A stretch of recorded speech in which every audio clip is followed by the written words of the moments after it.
Om Swastiastu.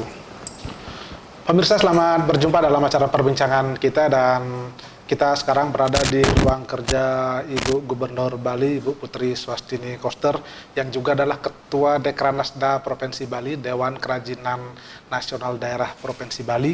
Nah, tentu kita ingin berbincang-bincang sesungguhnya apa kerja Dekranasda, fungsinya apa, kemudian perannya terhadap para perajin kita di Bali seperti apa. Nah, untuk membahas tentang hal itulah kita sekarang sudah hadir di tempat beliau di kantor di rumah jabatan gubernur selaku Ketua Dekranasda Bali. Om Swastiastu, Ibu Gubernur. Om Swastiastu, Pak Agus. Sehat, Bu, ya? Nggih, sehat. Astungkara harus lebih sehat karena gitu, kita kan harus mengajak masyarakat dalam untuk situasi sehat, ini ya. tetap sehat. Ya, memang sekarang kan suasananya lagi ada masalah, Bu, ya. Tapi kita tetap semangat, Bu, ya. Harus Semangat, ya. karena semangat itu munculnya kan dari keyakinan. Keyakinan yang kuat itu yang akan membawa kita bersama-sama untuk keluar dari permasalahan yang kita hadapi, kan Kenten? Ya, kita lihat walaupun kondisinya memang lagi seperti ini, tapi saya lihat Ibu Ketua Dekranasda sangat aktif sekali untuk berkarya, termasuk juga membina ibu-ibu. Sebetulnya kita ingin tahu apa sebetulnya peran Dekranasda di Bali ini? Nika di Agus gini. Pertama sekali ketika Ibu ex officio ini menjadi Ketua Dekranasda Provinsi Bali. Jadi yang pertama itu tentunya karena ilmunya kan Ibu nggak punya, ya jadi belajar dulu apa itu Dekranasda, apa itu Dewan Kerajinan Nasional gitu yang di daerah Bali, diketuai ex officio-nya itu oleh istri gubernur, istri bupati, istri wali kota. Nah, kalau di pusat itu ex officio-nya ketua umumnya itu adalah istri dari wakil presiden, Anika. Jadi Ibu tentunya harus belajar banyak dulu, tapi yang pertamanya adalah menentukan pengurus, membentuk pengurus Nika, karena itu kewenangan dari ketua ex officio Kenten.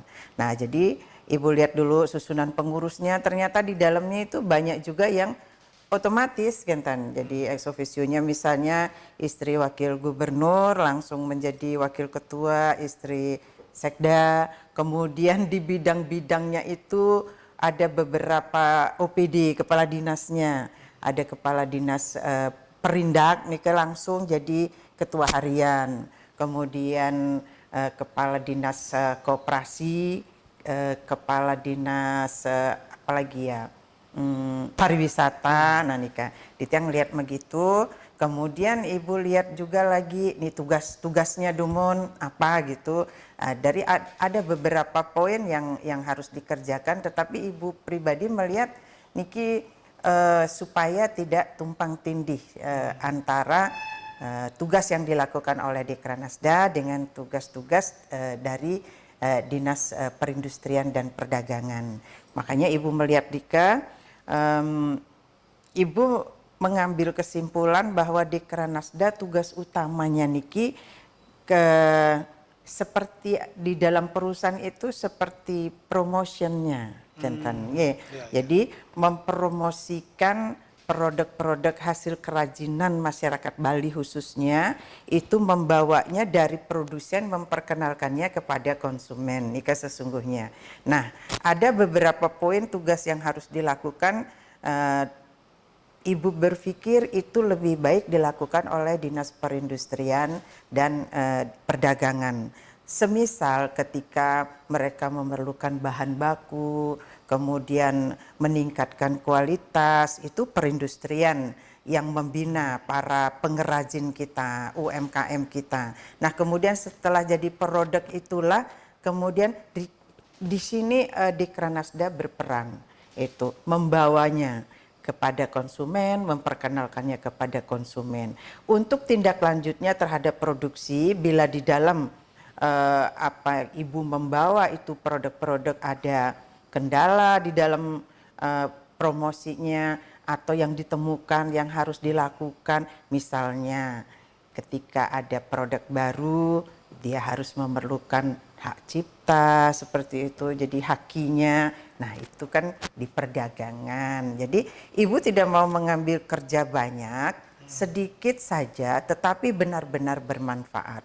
Sehingga tidak ini dilakukan, itu dilakukan tumpang tindih dengan tugas-tugas dari Dinas Perindustrian Perdagangan. Berarti itu Dekranasda memang lebih banyak mengkhusus kepada kerajinan. Nggih, Jadi kerajinan yang Pak apa yang ada di Bali semua ini. Nggih, betul. Jadi perannya ketika misalnya itu sudah dilaksanakan, tadi kan adalah untuk promosi semata. Bagaimana dengan pembinaan kepada para perajin juga ikut di situ? Nggih. Jadi pembinaannya itu yang mana? Kalau itu terkait akan membawa produk itu untuk dipromosikan, kita yang punya tugas. Tetapi membina untuk peningkatan kualitas pemenuhan terhadap bahan baku, nih ke perindustrian. Nah, nanti ketika dia harus misalnya, produk yang dibutuhkan ini bagus, tetapi misalnya packagingnya kurang gitu kan, kemasannya misalnya. Nah, di situ perindustrian terkait perdagangan itu apa? Misalnya, ternyata hak ciptanya belum ada, gitu, izinnya belum, dibantu oleh perdagangan, gitu. Nah, kita hanya menemukan kasus-kasus apa, permasalahan apa yang dihadapi ketika kita menyampaikan produk itu kepada konsumen. Nah, salah satu cara yang Ibu lihat paling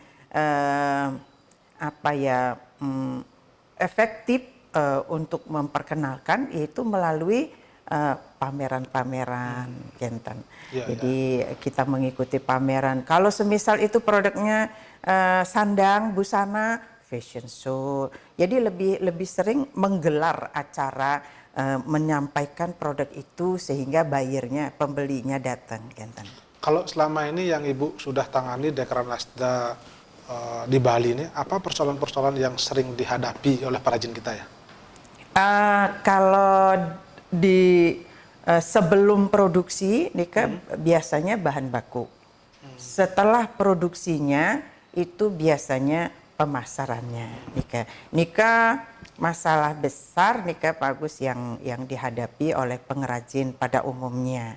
Nah, tetapi itu sekali lagi kita menemukan. Tetapi begitu kita temukan, kita sampaikan kepada perindustrian kalau terkait dengan hak cipta misalnya, supaya produk-produk kita itu pengrajin-pengrajin kita tidak dirugikan dengan mengklaim misalnya kan, mengambil alih ciptaan orang gitu.